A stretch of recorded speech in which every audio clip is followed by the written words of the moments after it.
The headlamp cuts through darkness that hasn't seen light since before America existed. Dr. Noyce Sala descends into the Spanish cave, her forensic kit in hand. She's not investigating a recent murder. This victim has been waiting 430,000 years for justice.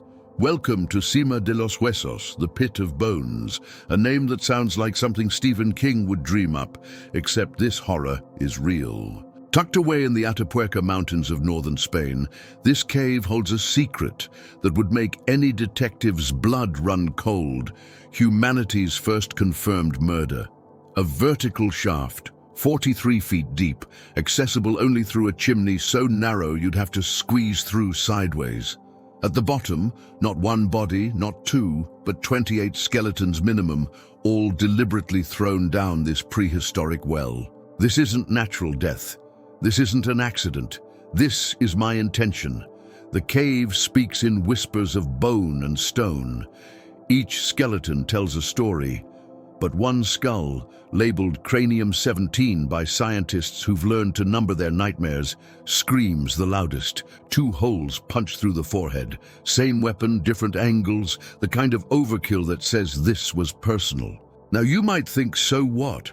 People have been killing each other forever, but here's what changes everything. When Cranium 17 died, there were no Homo sapiens. We didn't exist yet. The killers weren't modern humans with our complex brains and moral struggles. They were Homo heidelbergensis, our direct ancestors, the species that would give birth to both Neanderthals and us. These weren't mindless brutes. Archaeological evidence from the same cave shows they cared for their disabled. One individual, paralyzed from the waist down, lived for years with constant care from others. Another, elderly and barely able to walk, was fed and protected until natural death. The same hands that gently fed the helpless also swung the weapon that cracked Cranium 17's skull. Think about that contradiction. It's like finding out your grandmother was both a nurturing caregiver and a calculated killer, except this grandmother lived 430,000 years ago and might have eaten her victims. For American readers who grew up on westerns and crime shows, this is the ultimate cold case, older than the Rocky Mountains' current shape, older than any human civilization by 400,000 years. A murder so ancient that when it happened, saber-toothed cats still roamed Europe, and giant hyenas competed with humans for cave space. Dr. Sala approaches Cranium 17 like any modern forensic investigator. She measures impact angles, analyzes fracture patterns, studies bone healing, or in this case, the complete absence of it. Death was instant or near instant. No medical treatment, no survival, just violent death in a dark cave. What she discovers will rewrite the story of human nature itself. 600,000 years ago, standing before you is a human, but not like any you've seen. 5.5 feet tall, built like a linebacker muscles that would make a gym rat weep with envy. A skull thick enough to headbutt a concrete wall and walk away. The Smithsonian's Human Origins program paints a picture of a species caught between beast and human. They lived in small groups. Think extended family compounds in rural America, maybe 15 to 30 individuals, close enough that everyone knew everyone's business, isolated enough that conflict had nowhere to escape. Their world was basically Texas during the Ice Age, massive temperature swings that would make modern climate change look subtle, winters that could kill you in hours, summers where water became more precious than gold. And everywhere, competition from cave lions bigger than any African lion today, from hyenas with bone-crushing jaws, from other human groups wanting the same caves, the same water, the same prey. Now, here's where it gets interesting. For anyone who's watched CSI or Bones, these ancient humans left evidence everywhere. Not fingerprints, those don't preserve. But tool marks on bones, impact patterns on skulls, cut marks that tell us exactly how they butchered their prey. And sometimes, that prey was each other. The physical evidence shows Homo heidelbergensis as a study in contradictions. Strong enough to thrust a wooden spear through a horse's rib cage, Intelligent enough to maintain fires that burned continuously for months, social enough to care for paralyzed tribe members, violent enough to bash in the skulls of their own kind. They were, in essence, us, just earlier. Their bodies were built for a world Americans would recognize from frontier stories. Thick bones to survive falls and fights, powerful muscles for wrestling prey or enemies to the ground, heavy brow ridges that protected eyes during close combat. These weren't features for show. They were survival equipment in a world where violence was Tuesday. But here's the kicker. They also had culture. The same sites that show evidence of murder also show evidence of art. Pieces of mineral ochre deliberately collected and used for what? Decoration, ritual, the world's first makeup. They were human enough to create beauty and human enough to destroy it. When you look in the mirror tomorrow morning, remember the face looking back carries genes from these ancient killers. Your capacity for both love and violence, your ability to care and to kill. It's all there in your DNA, a gift from Homo heidelbergensis. The first murderers in human history weren't monsters, they were family. In the mountains of northern Spain, spelunkers in the 1970s stumbled upon something that would give homicide detectives nightmares for decades. They called it Cima de los Huesos, the pit of bones. If you've ever been to Carlsbad Caverns in New Mexico, imagine that. But instead of beautiful formations, you find human skeletons, lots of them, packed like sardines in a pit so deep that falling in meant certain death. The numbers are staggering. Over 7,000 human bone fragments, at least 28 individuals, all Homo heidelbergensis, all dead, all in one hole. This wasn't a cemetery.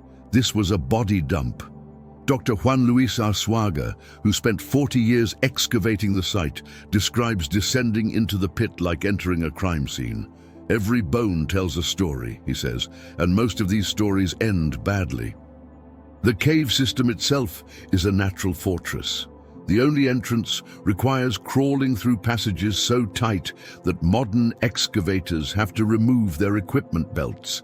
Then comes the chimney, a vertical drop, where one slip means joining the fossil record. Finally, the pit itself, a natural trap that collected bodies like a prehistoric roach motel. They checked in, but they didn't check out. Here's what makes this different from any other archaeological site. The demographics are all wrong. In a natural disaster, you'd find mostly very young and very old individuals, the weakest. In a typical burial site, you'd find all ages represented equally. But Cima de los Huesos, mostly teenagers and young adults, prime of life, fighting age. The American detective in you is probably already asking, murder or accident? The evidence points one direction. Those distinctive skull fractures, circular depressions on the left side of the head, appear on multiple individuals. Same size, same location, same angle. That's not an accident, that's signature. It's like finding 6 victims in different locations, all shot with the same gun, all in the same spot. Serial killer behavior, Bronze Age edition. But here's where it gets weird. Among all these human bones, archaeologists found exactly one tool, a beautiful pink quartzite hand axe. Pristine, unused, deliberately placed. They named it Excalibur. No, seriously. These scientists, trained in cold objectivity, looked at this ancient weapon and thought of King Arthur. Because what else do you call a ceremonial blade found among the bones of the dead? This wasn't just murder, this was murder with meaning. The site challenges everything we thought we knew about early humans. These weren't random killings. The bodies were deliberately disposed of in a specific place. The presence of Excalibur suggests ritual. The demographic profile suggests selection. Were these executions, sacrifices, the losers of prehistoric warfare? Every American who's driven past a Civil War battlefield knows the ground can hold memory. Gettysburg, Antietam, places where violence soaked so deep into the earth that you can still feel it. Cima de los Huesos is older than America by 430,000 years, but it holds the same dark energy. It's a ground where humans kill humans deliberately and repeatedly, and then did something even more human. They marked it as special. Let's talk about the victim. Cranium 17 wasn't a name, wasn't even a number when alive, just another member of a small band trying to survive in Pleistocene Spain. Young adult, maybe 20, maybe 30. We don't know if they were male or female. The bones don't tell us that story, but they do tell us exactly how this person died. 2 blows to the head, both above the left eye, both penetrating the bone, both with the same weapon. Something blunt, something heavy, something swung with lethal intent. Dr. Nois Salah, the forensic anthropologist who cracked this coldest of cold cases, approached Cranium 17 like she would any modern murder victim, using techniques straight from CSI. She reconstructed the crime. First, the wounds. Not random, not glancing. These were direct hits that punched through one of the thickest parts of the human skull. The force required? Imagine Mark Maguire in his prime swinging for the fences, except the ball is someone's head. Second, the angles. The trajectories differ, meaning the victim's head moves between strikes. Picture it. First blow lands. The victim staggers or falls. Attacker adjusts position, strikes again. This wasn't a panic killing in the heat of the moment. This was determination. Third, the weapon. Both wounds show identical signatures, same size, same depth, same distinctive notching pattern, like matching bullets to a gun. Salah matched these wounds to a single weapon. The killer didn't grab whatever was handy. They had a preferred tool. Here's where modern forensics gets scary good. The wounds show no healing, not even the beginning stages that would appear within hours of injury. Death was immediate, or so quick that the body had no time to respond. But Cranium 17 wasn't alone in death. The forensic pattern extends to other skulls in the pit. 6 of 9 individuals with lethal head trauma show the same signature, circular holes on the left side of the skull. For Americans raised on crime procedurals, this is familiar territory. It's the kind of pattern that makes detectives say, "We've got a serial killer." Think about what this means. In a world without police, without justice systems, without any authority beyond clan leadership, someone was systematically killing people the same way and getting away with it. The victim might have known their killer. In a group of 30 people, everyone knows everyone. This wasn't a stranger danger.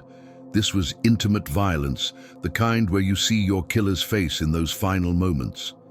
Cranium 17 forces us to confront an uncomfortable truth. Murder isn't modern. It's not a product of cities or poverty or guns or video games. It's human. It's been human for at least 430,000 years. Somewhere in that Spanish cave, a young person drew their last breath, killed by another human for reasons we'll never know. Jealousy, revenge, resources, power. The bones don't say, they just whisper one word across 430,000 years. Murder. The laboratory at Madrid's Universidad Complutense looks like any modern crime lab. Microscopes, computers, 3D scanners. But instead of processing evidence from last night's homicide, Dr. Nois Salah is investigating murders older than our species. The techniques are identical, she explains, rotating a 3D model of Cranium 17 on her screen. Whether the victim died yesterday or 430,000 years ago, bones tell the truth. The forensic revolution in archaeology began when scientists realized that ancient bones could be investigated just like modern crime scenes. Every fracture has a pattern. Every cut mark has a signature. Every impact tells a story about weapon, angle, and force.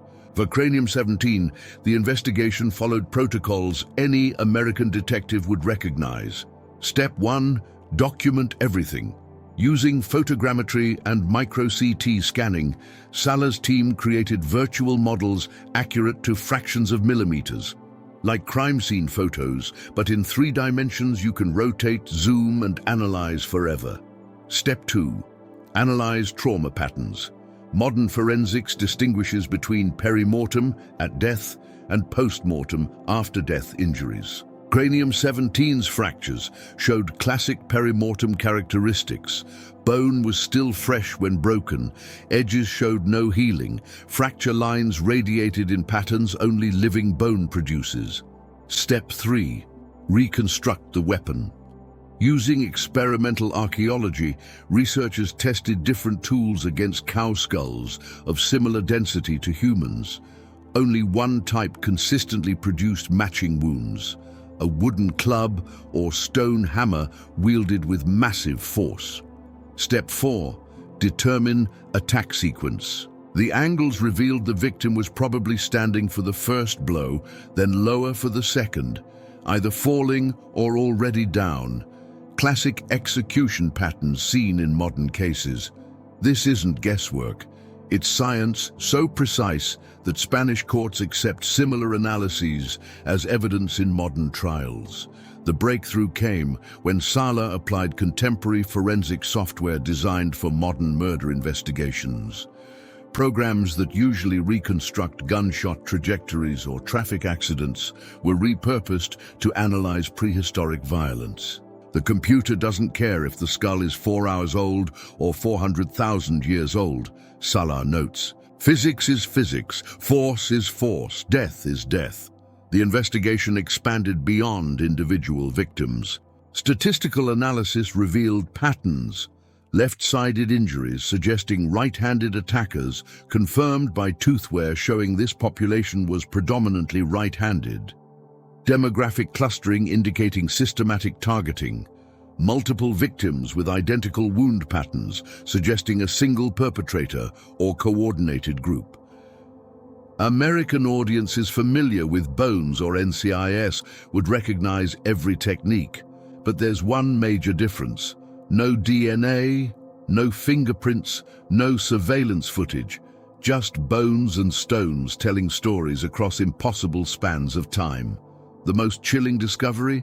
The murders weren't random. The precision, the patterns, the body disposal, all suggest planning. These weren't crimes of passion, but premeditated killings. Modern forensics has given voices to victims silent for 430,000 years, and what they're saying rewrites the entire story of human nature. We didn't become killers. We've always been killers. The only thing that's changed is the technology, both for killing and for catching killers. Picture a baseball bat. Now imagine it perfectly balanced, carved from ancient spruce, and designed to kill humans from 20 feet away. That's what German archaeologists found in 1994, buried in mud that hadn't seen daylight for 300,000 years. The Schöningen spears weren't just pointy sticks.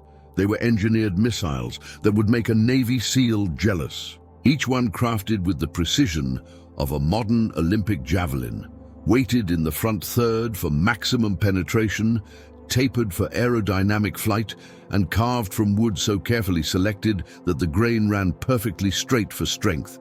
These weren't hunting accidents repurposed for murder. These were dual-purpose tools from day one. Dr. Hartmut Thiem, who discovered them, couldn't believe what he was seeing. "We expected crude tools," he says. "We found precision weapons that required understanding of physics, ballistics, and material science." Think about what this means. While your ancestors from 300,000 years ago couldn't write, couldn't farm, couldn't even make pottery, they could engineer a weapon that modern survival experts struggle to replicate. The spears tell us something disturbing about Homo heidelbergensis. They thought about killing at a distance, not reactive violence in the heat of the moment, but calculated, planned, ranged combat. Modern testing by trained athletes shows these spears could accurately hit targets at 65 feet with enough force to penetrate a horse's rib cage or a human as. Here's where it connects to our murder mystery. The same intelligence that created these weapons could plan murder. The same hands that carved spears with surgical precision could swing clubs at skulls.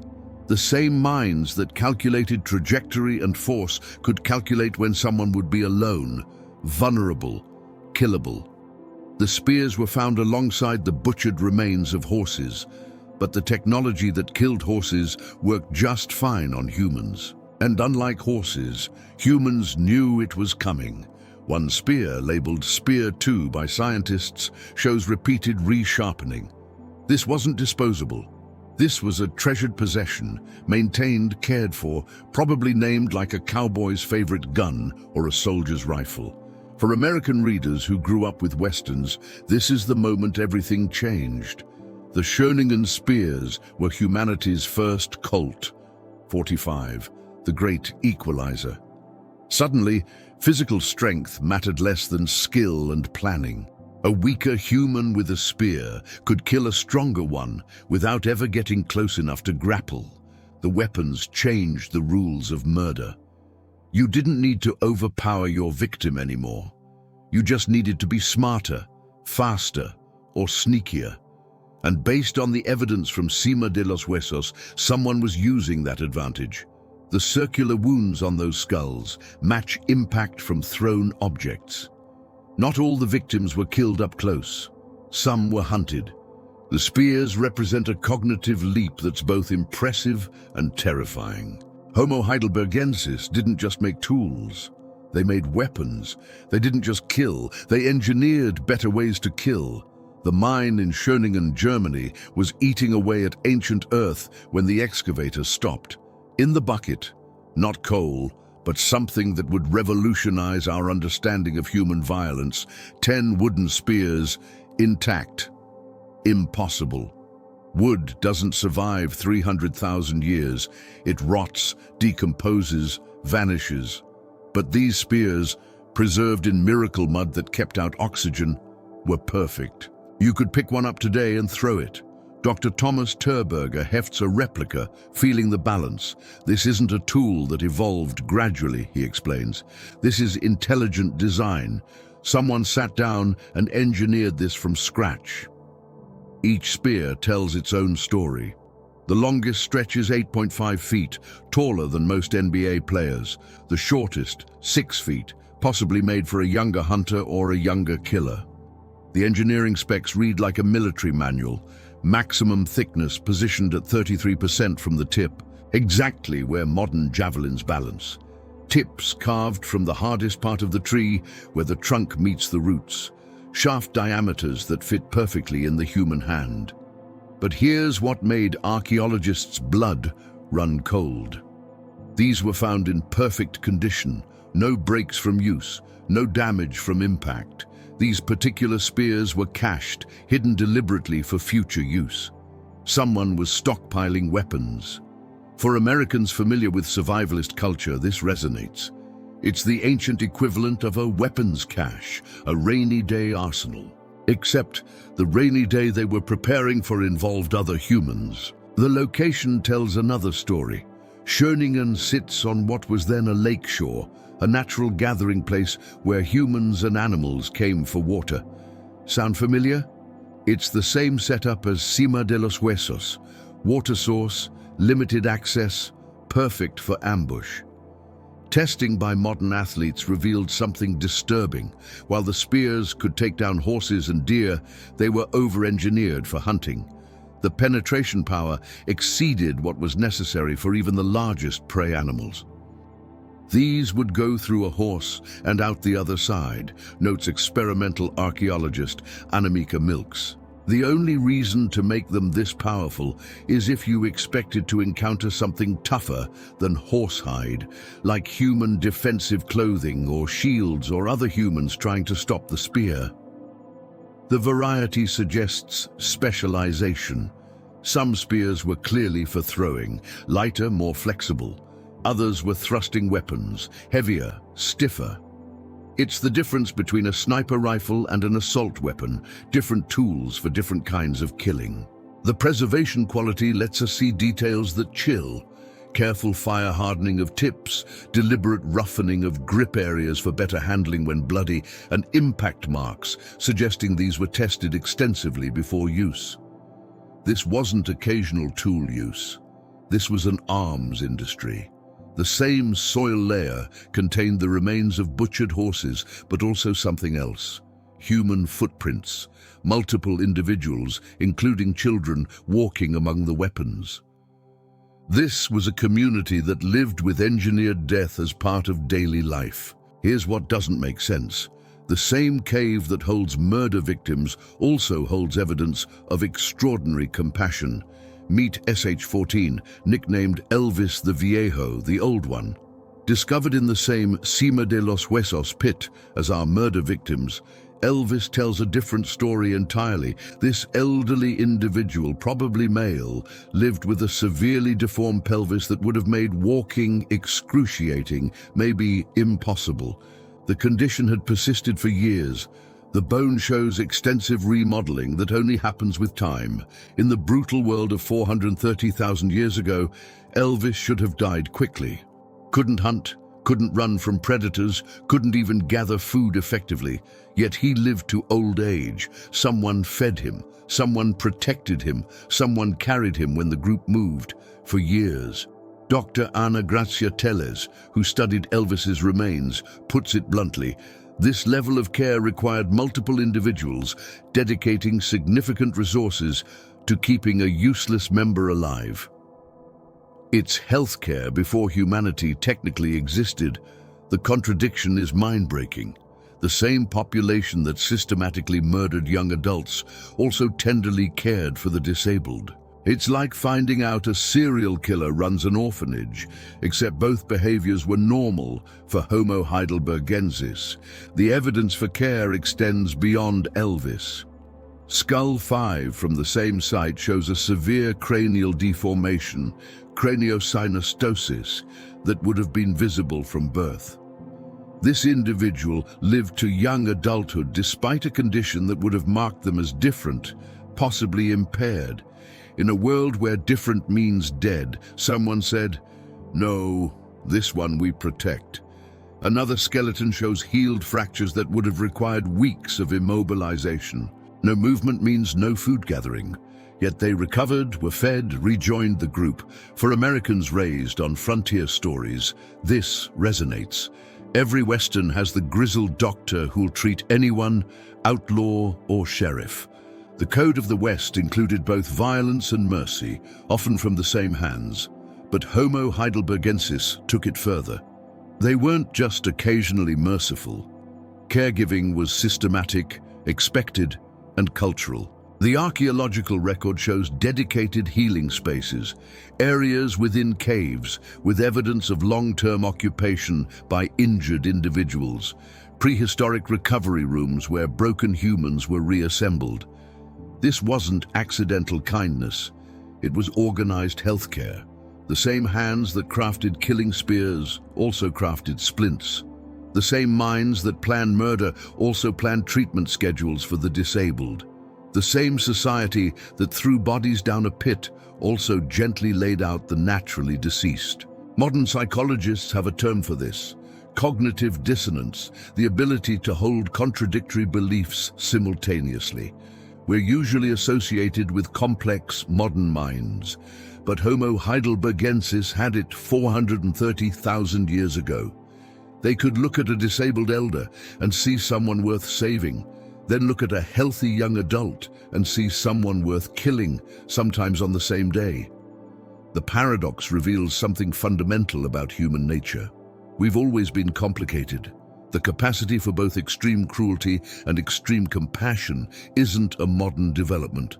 It's our inheritance. Let's spend more time with Elvis because his story changes everything we thought we knew about prehistoric humans. The pelvis tells the tale. The left side is completely deformed, the hip socket worn into an unusual pattern that suggests a lifetime of compensating for injury or disease. Walking would have been a sideways shuffle at best, accompanied by constant pain that modern medicine would treat with opioids. In a world where mobility meant survival, Elvis was a dead man walking. Except he kept walking for years. Dr. Alejandro Bonmatí, who analyzed the remains, calculated the caloric cost of keeping Elvis alive. Someone had to bring him at least 2,000 calories daily. In the Pleistocene, that meant someone else going hungry. Think about that. In a world without supermarkets, without agriculture, without any food security, a group of humans decided that feeding a disabled elder was worth potential starvation. The wear patterns on Elvis's remaining teeth suggest a soft food diet. Someone was processing his food, cooking it longer, mashing it, making it digestible for someone who couldn't chew properly. That's not just feeding someone, that's meal prep, that's care. Elvis's survival required a support network. Someone to help him urinate and defecate, someone to clean him, someone to move him when bed sores threatened, someone to defend him if predators came. This wasn't a one-time rescue. This was years of daily, intimate, exhausting care.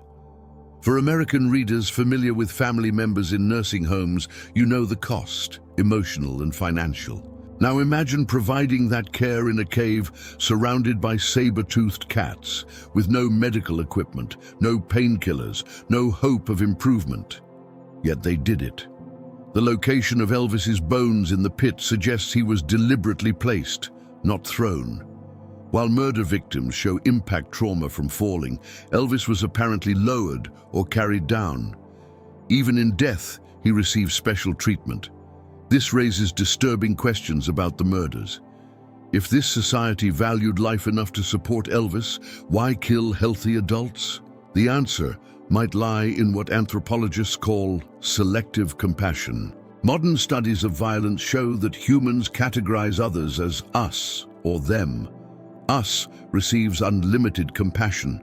Them receives unlimited violence.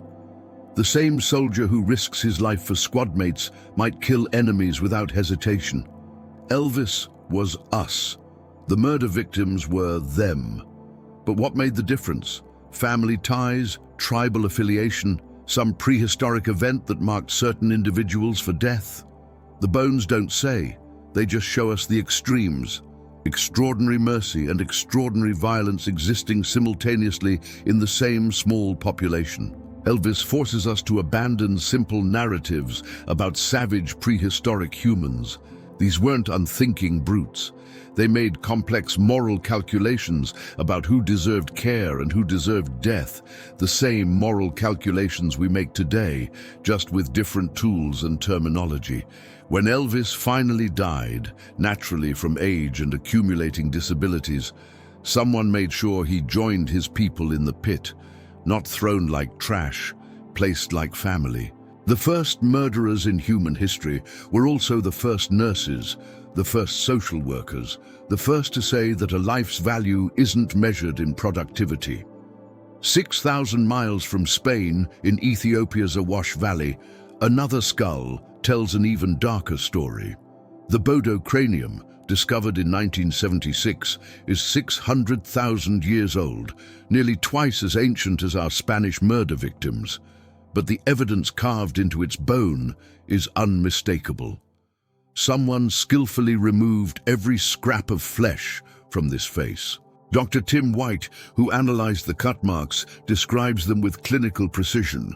24 separate groups of cut marks concentrated around muscle attachment points, made with stone tools in a pattern identical to butchering animals. This wasn't angry hacking. This was systematic processing. The cuts cluster in telling locations, around the eye sockets to remove the eyes and surrounding tissue, along the jaw to detach massive chewing muscles, across the forehead to peel back the scalp. For Americans who hunt, this is familiar. It's how you process a deer, except the deer was human. The Bodo skull forces us to confront an uncomfortable possibility. Homo heidelbergensis might have been cannibals. Not symbolic cannibalism, not ritual cannibalism, just straight up eating each other. But here's where it gets complicated. The skull shows no signs of violence, no fractures, no weapon marks, no evidence of murder. This person died somehow, and then someone carefully, deliberately processed their head like food. The location matters. The Awash Valley was prehistoric Ethiopia's breadbasket. Rivers, grasslands, abundant game. This wasn't desperation cannibalism during famine. Food was available. Yet, someone chose human flesh. Dr. White notes something even more disturbing. The cut marks show confidence. Whoever did this had practice. They knew exactly where to cut, how deep, what angle. This wasn't their first time. The processing pattern suggests the brain was the target. After removing facial tissue, the skull could be cracked open like a coconut. The brain, rich in fats and proteins, extracted and consumed. Modern forensics reveals the tool, a sharp stone flake, probably obsidian, wielded with surgical precision. The cuts are so fine that they're invisible to the naked eye, only revealed under microscopic analysis. This adds a new dimension to our murder mystery. Were the cima de los huesos victims also eaten? The Spanish bones show some suspicious marks, scratches that might be from defleshing, breaks that might be for marrow extraction. But Spanish caves had poorer preservation. If cannibalism occurred, evidence was destroyed by time and geology. The Bodo skull, preserved in volcanic sediments, kept its secrets better. The African evidence extends beyond Bodo. Sites across the continent show similar patterns. Human bones mixed with animal remains, processed identically, discarded together. Either Homo heidelbergensis saw no distinction between human and animal meat, or the distinction didn't matter when hungry. For a species capable of extraordinary compassion, remember Elvis, cannibalism seems incomprehensible. But modern humans have practiced cannibalism into historical times. The Donner Party, the Andes survivors, extreme situations that break normal moral codes. Except for Homo heidelbergensis, this might not have been extreme. It might have been Tuesday. The Bodo skull's sockets stare across 600,000 years, asking questions we don't want to answer. Did the first humans see each other as people or protein? Was cannibalism murder's companion or something else entirely? The small vertebrae barely fills Dr. Antonio Rosas's palm, a child's neck bone, delicate as a bird's. But the cut marks tell a horrific story. Decapitation. This wasn't an accident. Someone deliberately severed a child's head 430,000 years ago. The discovery at Grandolina, Spain, part of the same Atapuerca complex as Cima de los Huesos, proves that ancient violence didn't spare the young. If anything, children were preferred victims. The evidence is nauseating. Juvenile bones with butchery marks identical to those on animals, skulls cracked for brain extraction, long bones split for marrow. The processing was systematic, efficient, and practiced. We're looking at nutritional cannibalism, Rosas states flatly. Children were eaten because they were easy calories. For American parents, this is different. We protect children instinctively, viscerally. The idea of hunting them for food violates every moral boundary. But Homo heidelbergensis had different boundaries, or maybe no boundaries at all. The demographics tell the story. At Grandolina, most cannibalized remains belong to children and adolescents. Easier to catch, easier to kill, better meat-to-effort ratio. It's the kind of calculation that makes you sick, but it's also pure evolutionary logic. In a world where calories meant survival, sentiment was a luxury. The Spanish evidence isn't unique. Across Europe, similar patterns emerge. Young individuals with cut marks, missing bones that suggest selective body part removal, disposal patterns indicating systematic processing. One skull from Germany shows something particularly disturbing. Hesitation marks, multiple shallow cuts before the fatal deep one, like the killer had to work up courage or the child was struggling. Modern forensic analysis reveals the weapons: small, sharp flakes for cutting, heavier stones for breaking bones, the same tools used on mammoths and horses.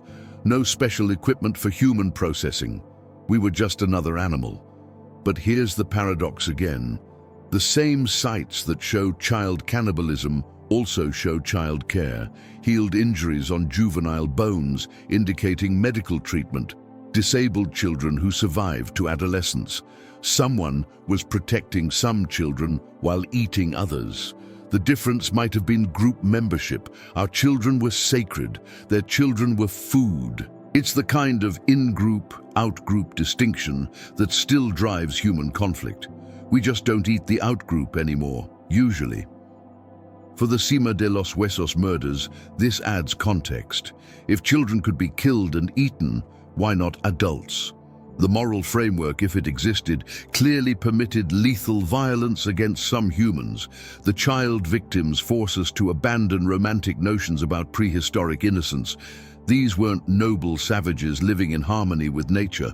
They were pragmatic survivors who'd eat anything, including each other's offspring. One child's skull from Grandolina shows cut marks around the eye sockets, evidence that someone carefully removed the eyes for eating, for ritual. The bones don't say, but they whisper something worse. This was normal. The cut marks show no hesitation, no learning curve.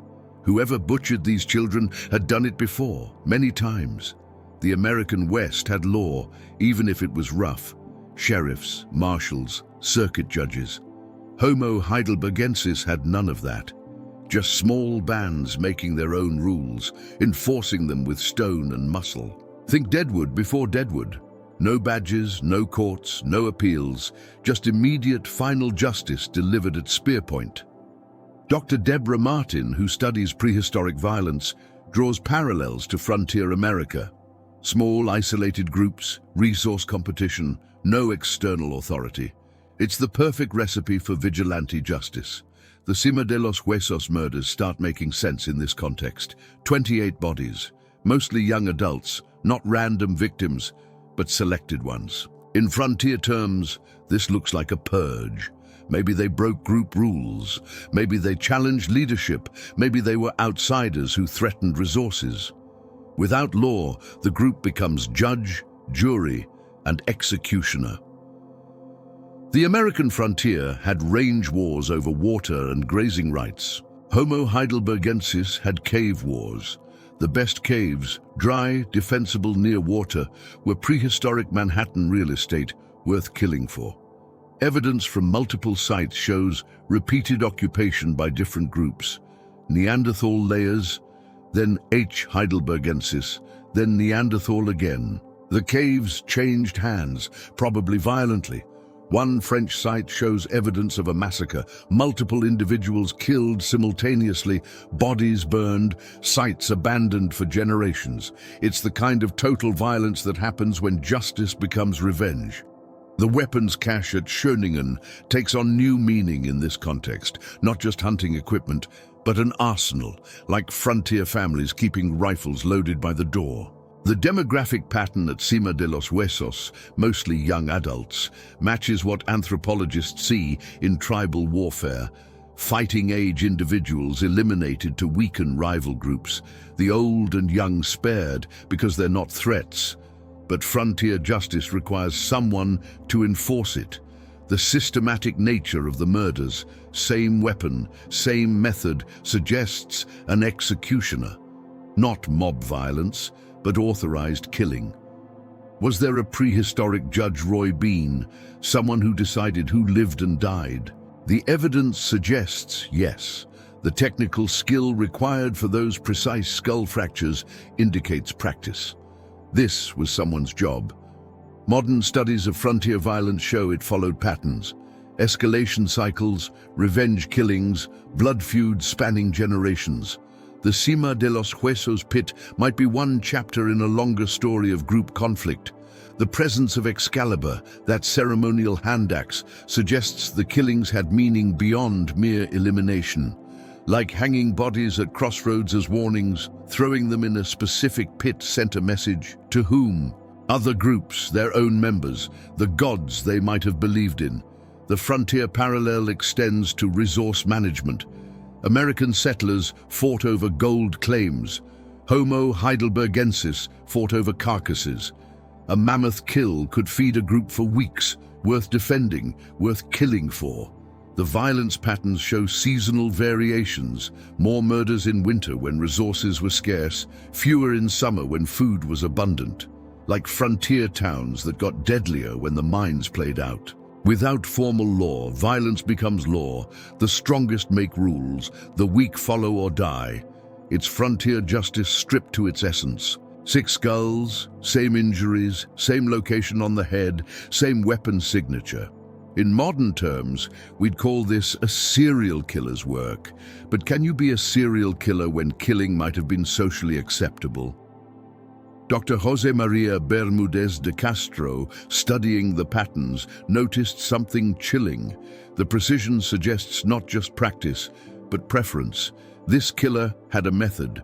Serial killers, as Americans know from countless true crime shows, have signatures, patterns they can't help repeating.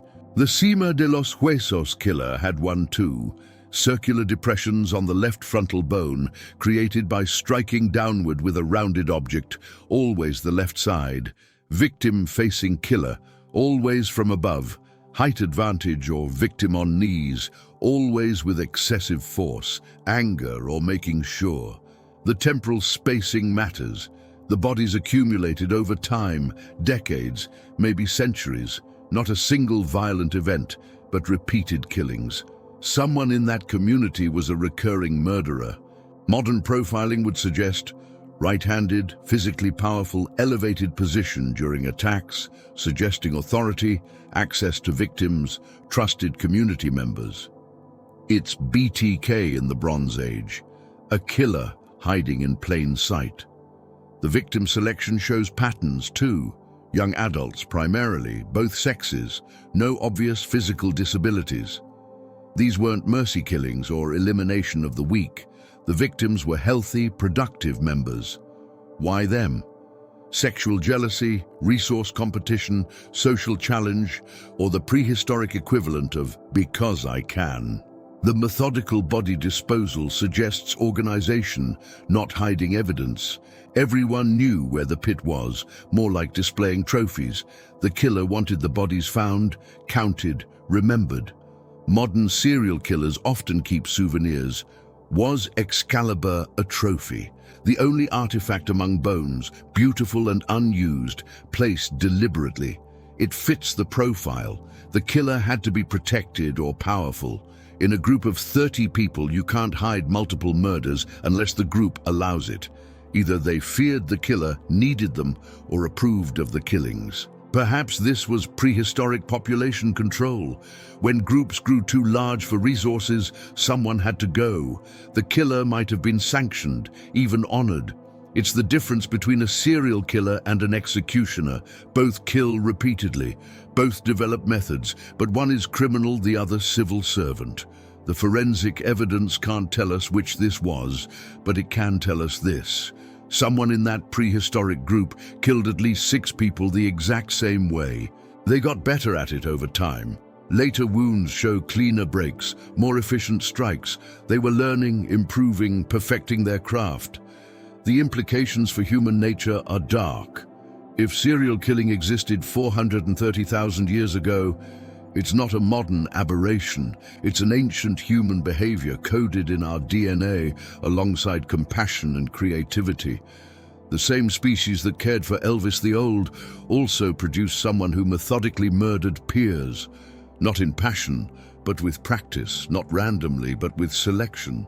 The first serial killer in history wasn't created by urban anonymity or childhood trauma or violent media. They were created by being human. Among 7,000 bones and 0 other artifacts, one object stands alone.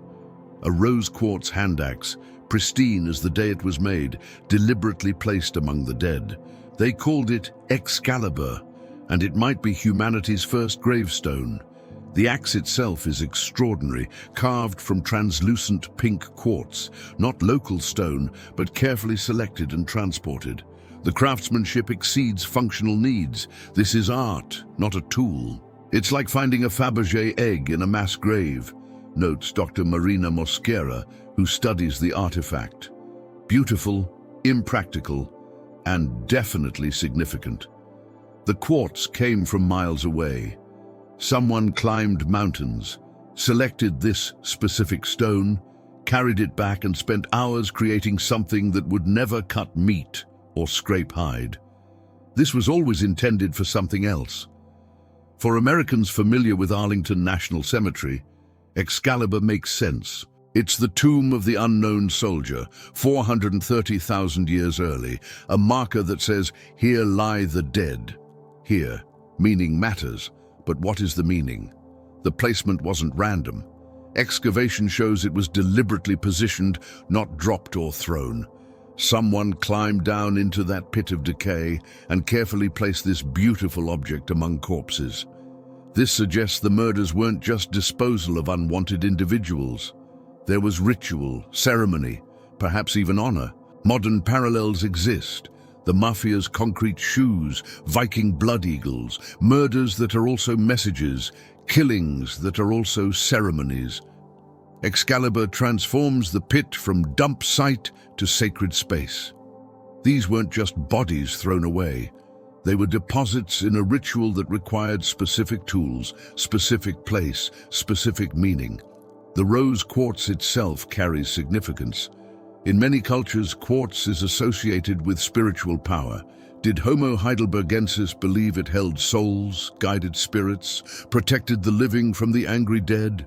The hand axe shape matters too. By 430,000 years ago, hand axes were obsolete technology. H. heidelbergensis had moved on to more sophisticated tools. Yet, they created this one in the ancient style. It's like burying someone with a sword in the age of guns, symbolic, traditional, meaningful beyond function. This single artifact suggests Homo heidelbergensis had religion, or at least ritual beliefs about death. They weren't just disposing of bodies. They were managing the transition between life and whatever they believed came after. For the murder investigation, Excalibur changes everything. These killings weren't just violent crimes. They were sacrifices, executions, or ritual murders that required proper ceremony. The killer or killers weren't just eliminating enemies. They were performing a cultural function. The murders had meaning beyond the individual deaths. They served some purpose for the group. Modern humans have always killed for ideology, for gods, country, honor. Excalibur suggests this behavior is older than our species. The first murderer killed, not just for practical reasons, but for belief. The hand axe endures when bones crumble, pink quartz gleaming in museum lights, still beautiful after nearly 500,000 years, still mysterious, still marking the spot where murder became ritual and ritual became human. The same hands, that's what gets you. The same hands that gently fed Elvis, that carefully carried him when he couldn't walk, that cleaned his wounds and eased his pain. Those same hands gripped murder weapons and swung with lethal intent. Dr. Penny Spickins, who studies prehistoric compassion, calls it the fundamental human paradox.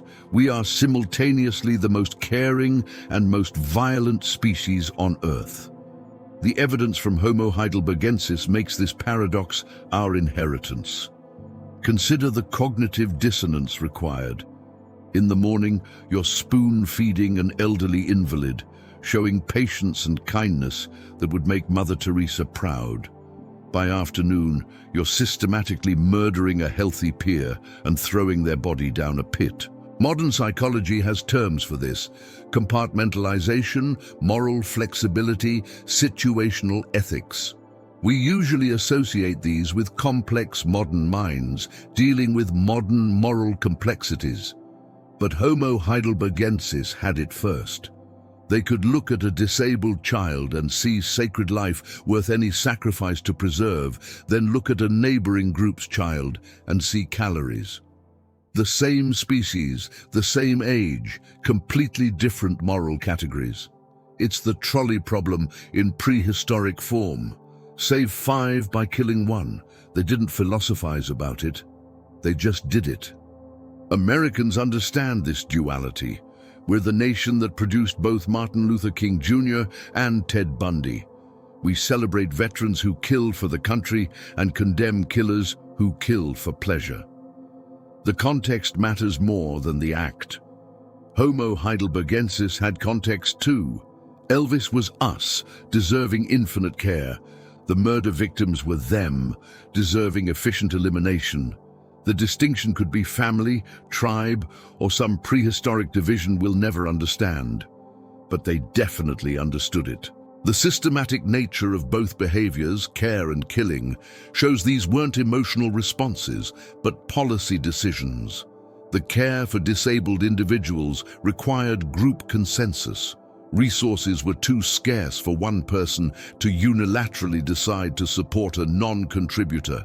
The group agreed, this one we save. Similarly, the murders required group sanction. You can't kill multiple people in a 30-person band without approval or at least acquiescence.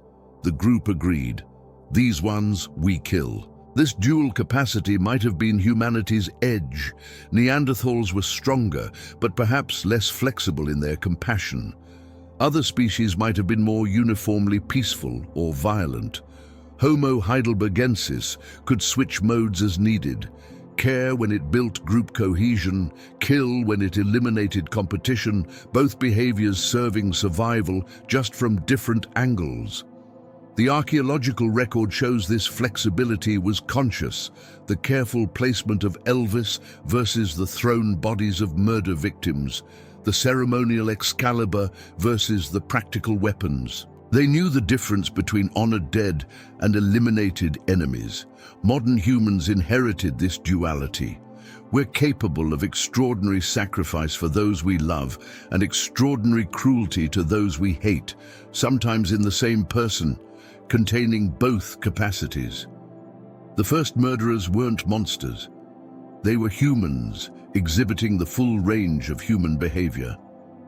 The care and the killing were two sides of the same cognitive coin. The ability to make complex moral calculations about who deserves what treatment. It's a capacity that built civilizations and destroyed them, that created hospitals and concentration camps, that makes us simultaneously the best and worst species on Earth, all inherited from ancestors who lived in Spanish caves 430,000 years ago, teaching us that human nature has always been a contradiction. The DNA doesn't lie. Every Neanderthal skeleton tells the same story their H. heidelbergensis ancestors wrote. Violence was inherited like eye color. Dr. Pabo examines trauma patterns across 295 Neanderthal fossils. The results are damning: head injuries, defensive wounds. The same left-sided skull fractures that marked cranium 17 appear on Neanderthals from France to Iraq. They didn't just inherit the capacity for violence, Pabo explains. They inherited the methods.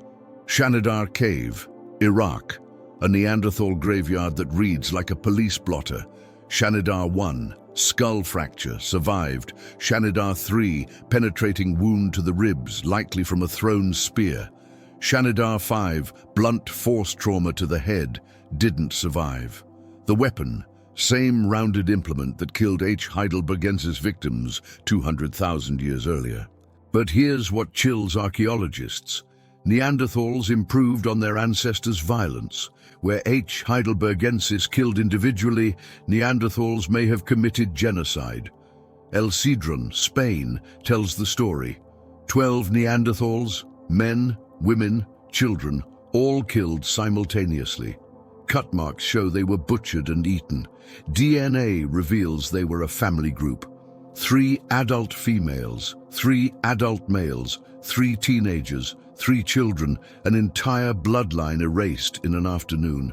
Dr. Carles Lalueza Fox, who sequenced their DNA, discovered something worse. They all died at the same time, were processed together, and were eaten quickly. This was organized group violence.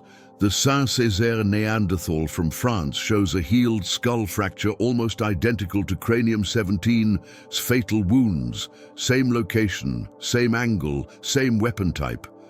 Except this one survived the first attempt.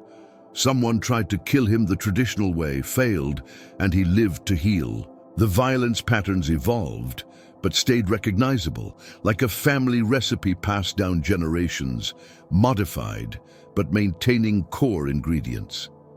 Modern humans inherited this twice. First, through parallel evolution from our own H. heidelbergensis ancestors in Africa. Second, through interbreeding with Neanderthals 47,000 years ago. We got violence in our DNA from both parents.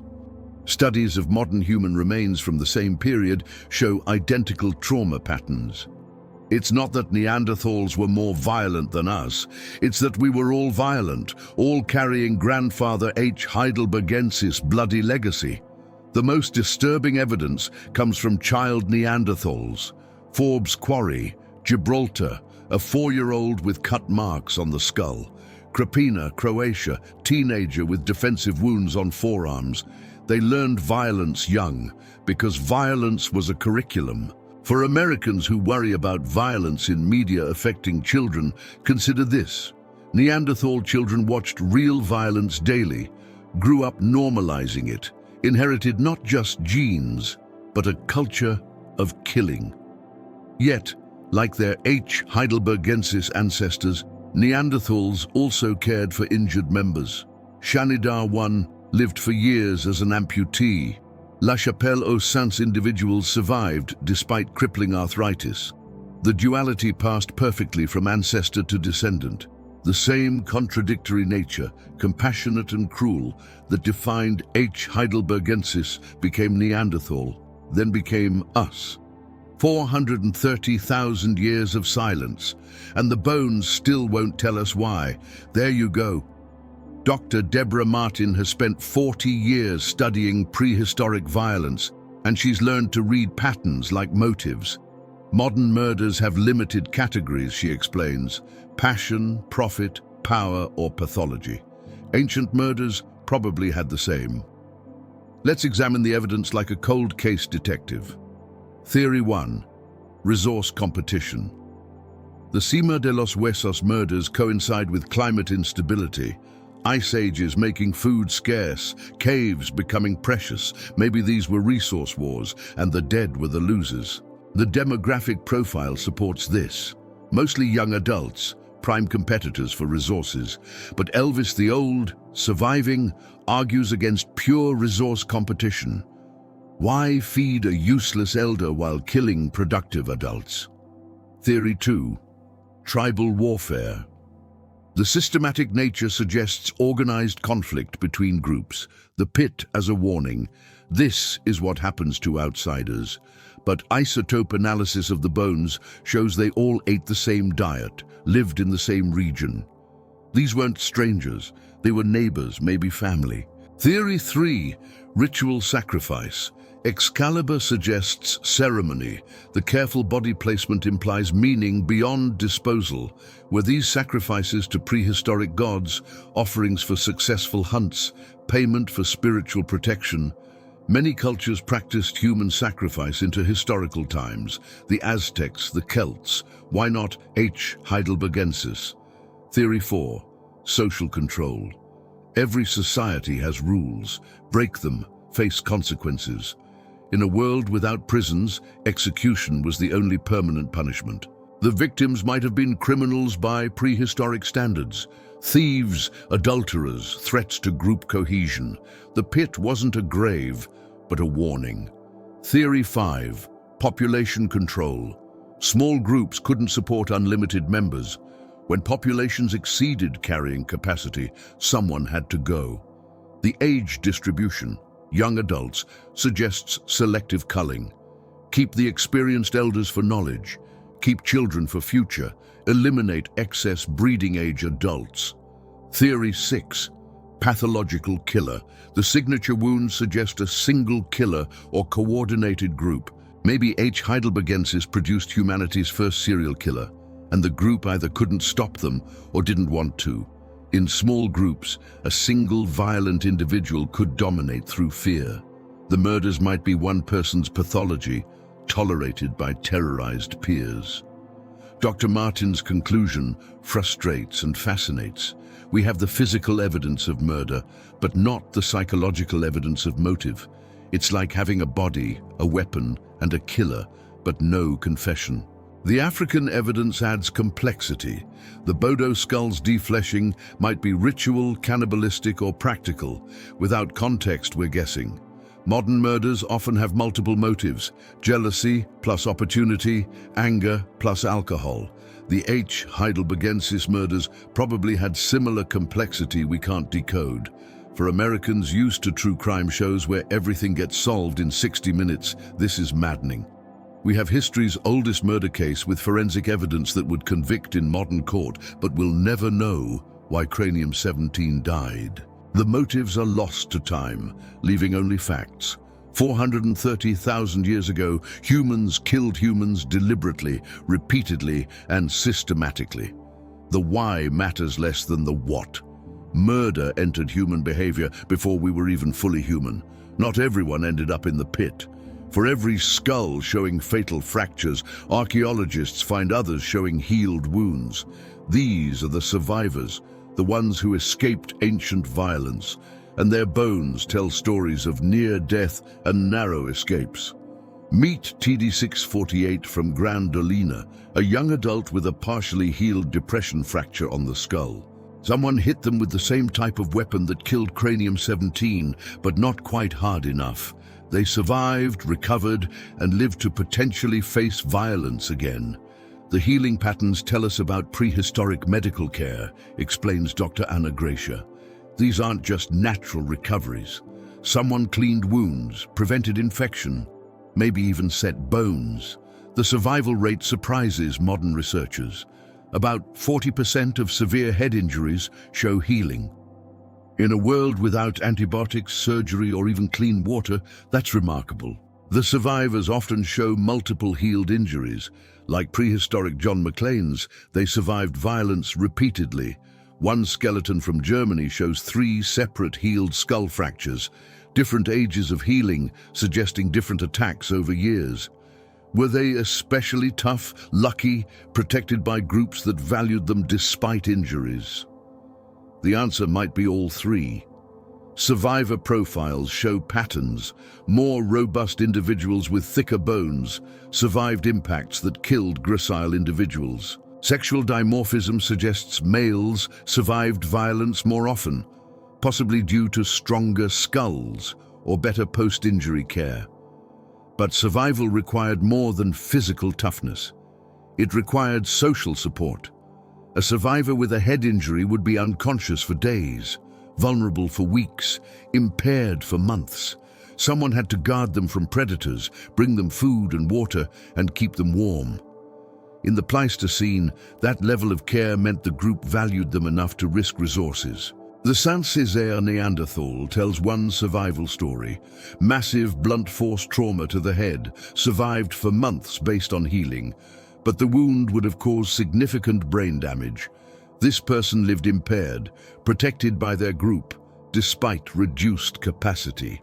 It's the flip side of the murder story. The same species that killed systematically also healed systematically. Some survivors showed defensive wounds, fractures on forearms from blocking blows. They saw death coming and fought back. These aren't passive victims, but fighters who won their battles. The evidence suggests some individuals were violent specialists, either perpetrating or surviving it. Like modern boxers showing accumulated trauma, some skeletons show patterns of repeated violence, exposure, and survival. One possibility, these were warriors, designated fighters, who represented groups in conflicts. Their injuries weren't random violence, but occupational hazards. The survivors complicate our narrative. If ancient humans were purely violent, why help injured members recover? If they were purely compassionate, why create injuries requiring recovery? The answer is, they were neither and both. Selective in violence, selective in compassion. The survivors existed because groups decided they were worth saving despite being violence victims. For every body in the Cima de los Huesos pit, someone else walked away from similar violence, scarred, probably traumatized, but alive. Look at your hands. The bones beneath contain the same structural blueprint that swung the club that killed cranium-17. Dr. Svante Pääbo's genetic revolution revealed something unsettling. We carry our violent ancestors within us, not metaphorically, literally, in every cell. Modern humans share 99.7% of their DNA with H. heidelbergensis, The 0.3% difference, mostly superficial. The genes for aggression, territoriality, and violence, unchanged for 430,000 years. We like to think we've evolved beyond violence, notes geneticist Dr. David Reich, but evolution doesn't work that fast. The neural pathways that made H. heidelbergensis capable of murder are identical to yours. The MAOA gene, nicknamed the warrior gene, appears in various forms across human populations. Low-activity variants correlate with increased aggression, impulsivity, and violence. These variants existed in H. heidelbergensis, passed to Neanderthals and sapiens, and exist in you. Brain imaging studies show modern humans processing violence using the same regions H. heidelbergensis used. The amygdala firing in response to threat. The prefrontal cortex calculating whether violence is necessary, ancient circuits making ancient decisions. But we inherited more than just violence capacity. We inherited the dual nature. The same genes that enable violence also enable its suppression. The complex moral calculations H. heidelbergensis made, who to kill, who to save, require sophisticated neural machinery we still use. Studies of modern hunter-gatherers show violence rates similar to archaeological evidence from H. heidelbergensis sites. About 2% of deaths from interpersonal violence, not constant warfare, but regular enough to shape evolution. The inheritance isn't just individual, it's social. Every human culture has developed rules about acceptable violence, when it's justified, who can commit it, how it should be done. These cultural universals suggest deep evolutionary roots.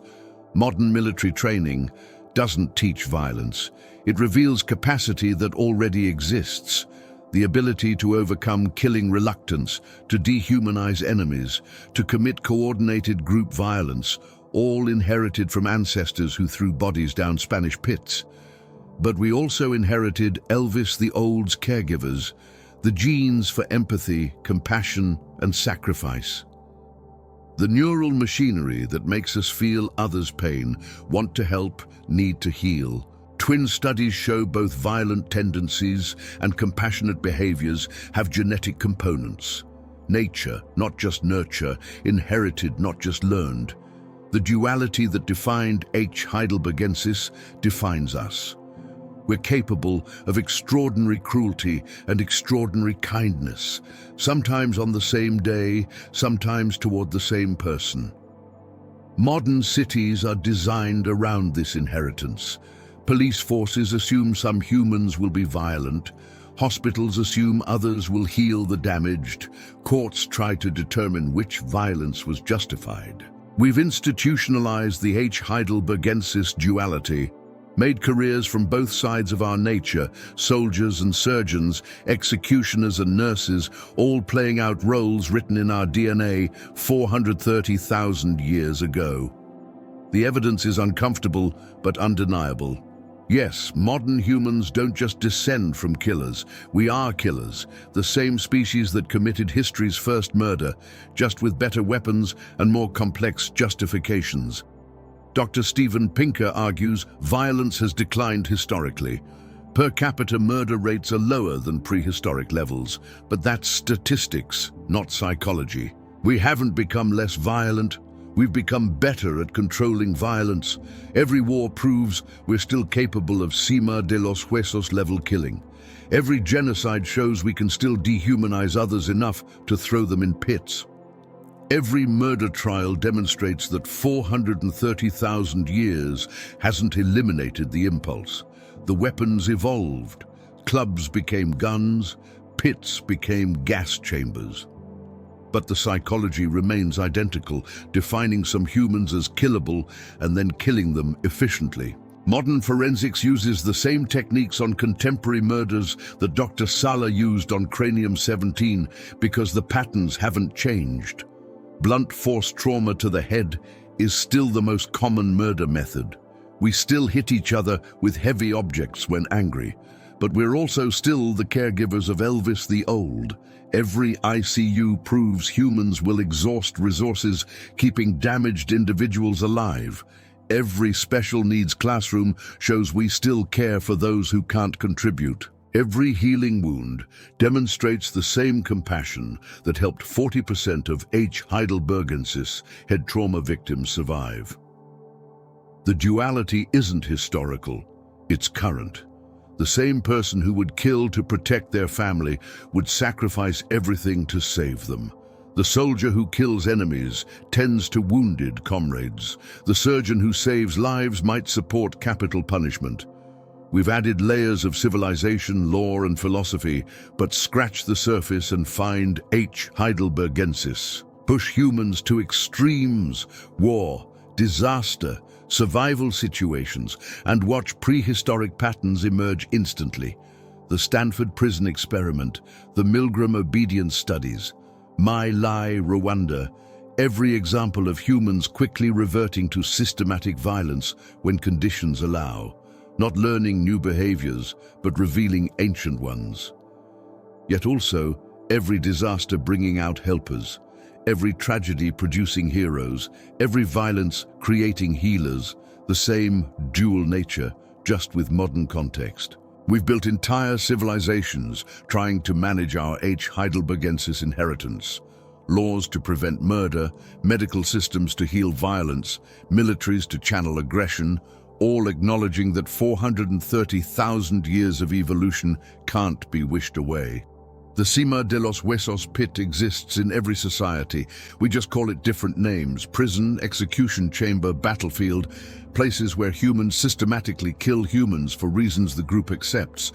But Excalibur exists too.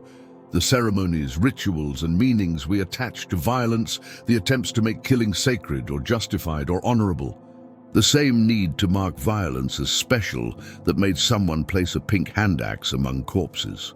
Dr. Richard Wrangham puts it bluntly: we are still Homo heidelbergensis.